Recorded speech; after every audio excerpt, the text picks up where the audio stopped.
Pandora Éditeur présente Le monde totalement à l'envers de Fanny, tome 5. Un livre écrit par Richard Petit, lu par Élisabeth Gauthier-Pelletier.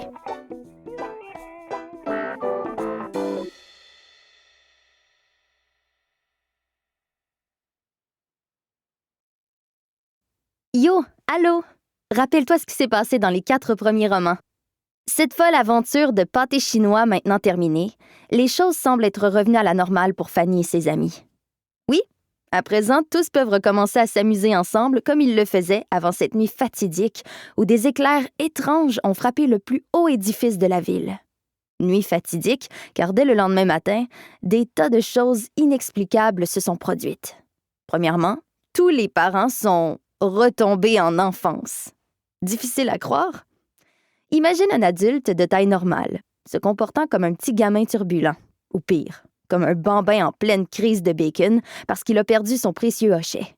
C'était catastrophique. Fanny et ses amis se sont rendus compte très vite que les adultes étaient bien plus tannants qu'eux-mêmes pouvaient l'être. Oh que oui! Souviens-toi de Charles, le père de Fanny. Après l'événement, il s'est mis à agir comme un enfant de 2 ans, tellement que Dylan, le frère de Fanny, a été obligé de lui mettre une couche de bébé. Une couche de bébé géante, faite pour un bambin de la taille d'un adulte. Ne pouvant laisser son père seul à la maison dans cet état, Fanny n'a eu d'autre choix que de l'emmener au service de garde de l'école ce jour-là. Oh non! N'oublions pas non plus sa mère, Annie. Cette dernière était convaincue qu'elle n'avait que 8 ans et qu'elle devait absolument se rendre à l'école plutôt que d'aller travailler au journal Nous Nouvelles. Fanny a été incapable de la raisonner et elle a dû l'emmener à l'école. Et tous les autres adultes de la ville ont vécu la même histoire, en fait. Dans la cour de l'école, c'était le chaos à cause de tous ces adultes devenus des enfants turbulents. Fanny a alors décidé de faire face à cette grave crise. Pour s'occuper des adultes, elle a tout d'abord choisi des volontaires parmi ses amis afin de remplacer les professeurs, le directeur, le concierge, ainsi que tous les autres adultes qui travaillaient à l'école. Il le fallait bien, car eux aussi étaient retombés en enfance. Ensuite, Fanny a ordonné aux élèves portant des lunettes de la suivre à l'amphithéâtre de l'école. Une fois sur les lieux, elle a demandé à ces petits scientifiques à lunettes de découvrir pourquoi les adultes étaient retombés en enfance et de trouver une solution pour les ramener à leur état normal. Rapidement, ces petits futés ont réussi, avec l'aide de Fanny, à trouver une première piste. Tous les adultes avaient mangé du pâté chinois la veille. Le pâté chinois semblait donc être la cause de cette situation très inhabituelle. Enfin, c'est ce que tous les enfants ont pensé. L'expression « la vengeance du pâté chinois » était sur les lèvres de tous les jeunes et dans l'estomac de tous les adultes. Un des garçons portant des lunettes, Derek, a décidé de former sa fameuse SWAT team afin de capturer du pâté chinois pour l'interroger. Oui, ça commençait très mal. Capturer du pâté chinois pour l'interroger. Tu y penses? Zut! Derek et ses 2 acolytes, Arthur et Cédric, sont allés capturer du pâté chinois dans des maisons, ainsi qu'au fameux restaurant dont il faut taire le nom, car tout le monde le connaît. L'El Matador de la Potato? Zut, fallait pas le dire.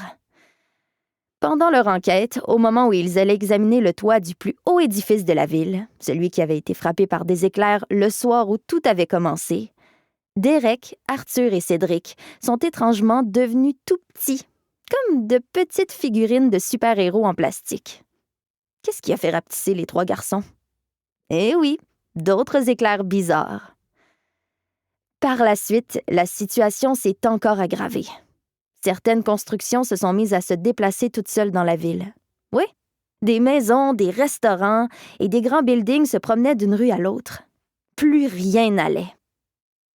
Plus tard, Fanny et ses amis ont décidé d'aller explorer un trou très profond, découvert en plein cœur de la ville. La jeune fille se doutait qu'il se passerait des choses étranges durant cette exploration, mais elle n'aurait jamais cru qu'elle allait y rencontrer la surprise de sa vie. Oh oui, car c'est dans les abîmes de la terre qu'elle a rencontré une 2e Fanny.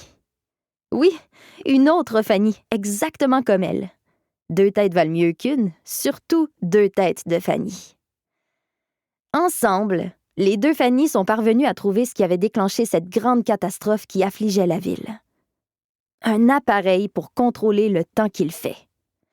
Cet appareil, installé profondément dans le sol par l'entreprise Météotech, devait faire la pluie et le beau temps, selon les besoins. Mais malheur, un méchant gros bug avait causé tous ces bouleversements. En inspectant l'appareil, les 2 Fanny ont découvert que, parce que la machine était déréglée, elle affichait maintenant sur son écran l'avenir et le passé. C'est à ce moment que les filles ont vu ce qui allait se produire. Elles ont vu que la Terre allait imploser.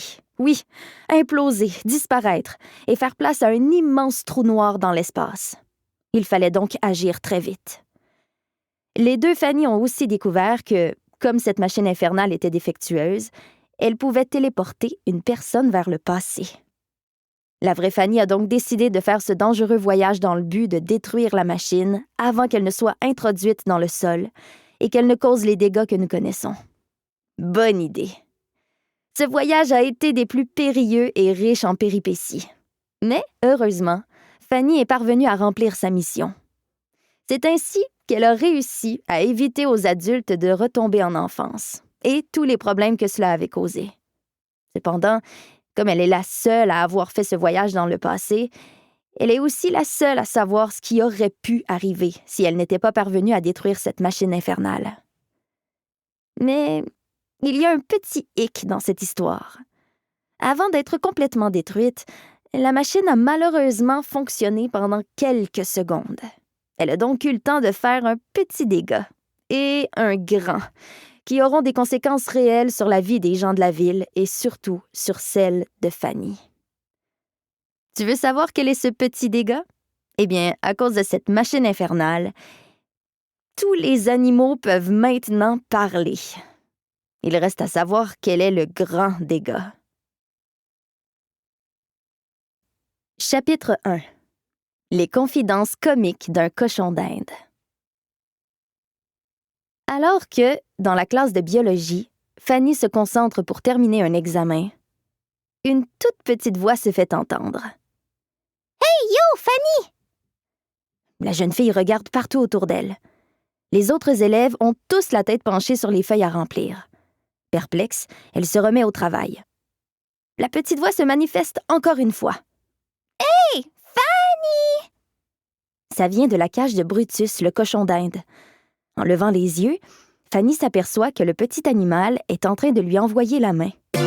Stupéfaite de voir Brutus faire cela, elle se dresse promptement sur son siège.